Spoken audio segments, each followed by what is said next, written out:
Since Trump returned to office in January, a number of divides have opened up between the US president and his online base. Trump has been mostly able to keep a lid on things, but in the past couple of weeks, the MAGA civil war has once again spilled out in the open, prompting Trump, in a rare rebuke during his recent interview with Fox's Laura Ingraham, to remind her, "Don't forget, MAGA was my idea. MAGA was no one else's idea. I know what MAGA wants better than anyone else." So in this video, we're going to explain why MAGA, or at least parts of it, are turning on Trump, and why things don't look likely to get better anytime soon.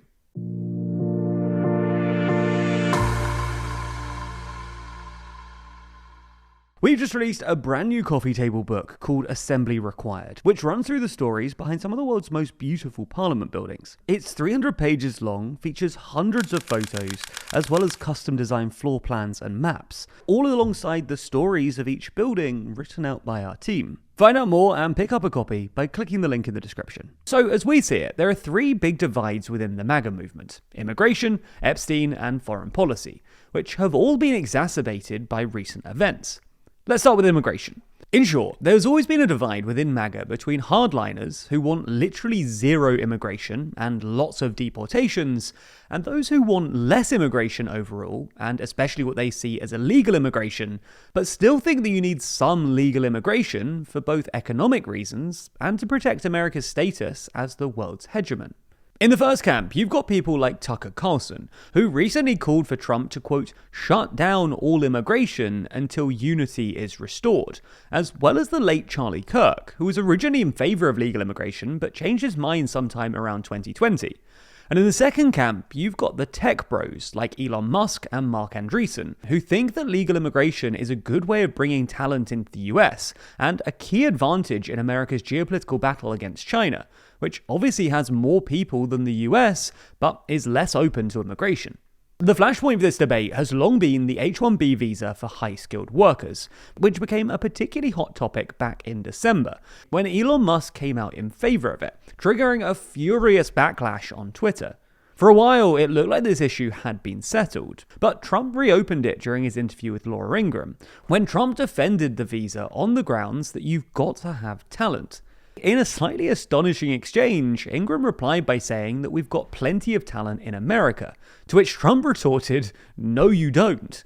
Generally speaking, it's not a good idea for the president of a country to call its people talentless, but this went down especially badly with MAGA, who generally think that immigration is at best an unsustainable stopgap to America's economic and demographic shortcomings.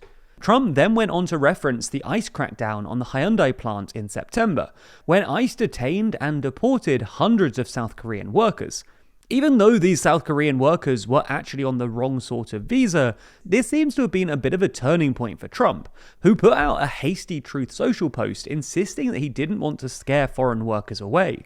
Trump has since relaxed visa regulations for South Koreans and argued in the Ingraham interview that America needs workers from places like South Korea to help the US build new technology like batteries. So that's immigration. On to the next issue dividing MAGA at the moment: Epstein. For anyone who somehow missed this story, Jeffrey Epstein was an American financier and convicted sex offender, with connections to a whole load of very powerful people. He was arrested on federal charges of sex trafficking minors in July 2019, but died in his cell a month later. His death was officially ruled a suicide, but the circumstances were suspicious. Cameras around Epstein's cell apparently malfunctioned. The two guards who were supposed to be on suicide watch failed to check his cell and falsified records to imply otherwise, and his lawyer and brother claimed that there was no indication that Epstein was suicidal. This led to widespread suspicion of a cover-up, and polling suggests that only about 20% of Americans believe the official narrative, with 40% thinking that he was murdered and the remaining 40% unsure. Anyway, during the campaign, Trump promised to, quote, release the Epstein files. However, despite Trump's Attorney General Pam Bondi suggesting earlier this year that Epstein's client list was, quote, on her desk, and Trump has instead spent the past few months telling MAGA to look the other way and trying to reframe the story as a Democrat hoax.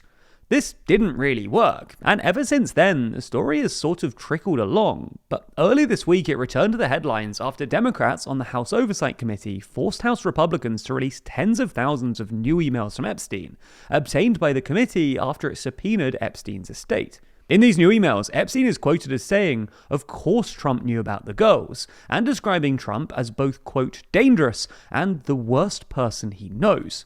Unsurprisingly, this hasn't gone down well with MAGA, who hoped Trump would be the one who would bring down the corrupt establishment rather than being part of it. Nor does this story look likely to go away anytime soon.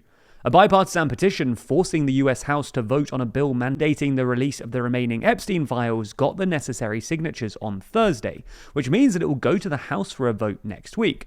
Now, the Republicans currently have a slight 219-214 majority, but it's likely that enough House Republicans will probably vote for the petition in order to take it to the Senate. And the White House's efforts to kill the petition have apparently backfired too.